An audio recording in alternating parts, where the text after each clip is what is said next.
त्यस्तो छ। त्यही कारणले कि त एनजिओ खोल्नु पऱ्यो कि त हुलमुलै गर्नु पऱ्यो। अहिलेको जस्तो जेन्ती यतापट्टि भित्र यता प्रधानमन्त्रीले 5 वटा बोलाउने, यता राष्ट्रपतिले 5 वटा बोलाउने, यस्तो गर्दाखेरि लिड कसले गर्ने, म्यान्डेट कसले दिने, डिरेक्ट कसले गर्ने होइन। एउटा चाहियो नि पहिला लिड हेडलेस भनेर चाहिँ हामीले के पाएको छ अहिले सबैजना छरिएको छ।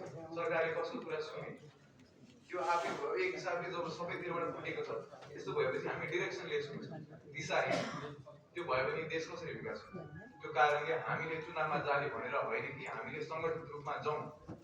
म्यान्डेट दिने एउटा संस्था होस्, एउटा चाहिँ ठाउँ होस्, एउटा पार्टी होस् चाहिँ त्यो होस् भनेर चाहिँ हामीले खोलायो। यसलाई अन्यथा रूपमा मैले चाहिँ अब योसम्म चाहिँ पोलिटिक्समा आउँदिनँ अनि आज आएँ भनेर धेरैले भन्नुभयो।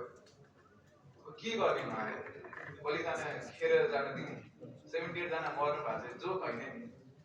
अनि यसलाई छोडेर म आफ्नो बाटो लाग्ने मेरो नैतिकता चाहिँ दिँदैन। म सबैजनालाई आउनुहोस् भन्छु।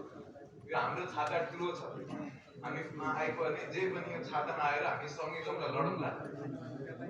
यो खालको क्रान्ति चाहिँ अब यो धेरै समयपछि आउने कुरा हो। आज छोड्यौँ भने भोलि आउँदैन, आज देशलाई छोड्यौँ भने भोलि आउँदैन। अब अगाडि बढ्छौँ।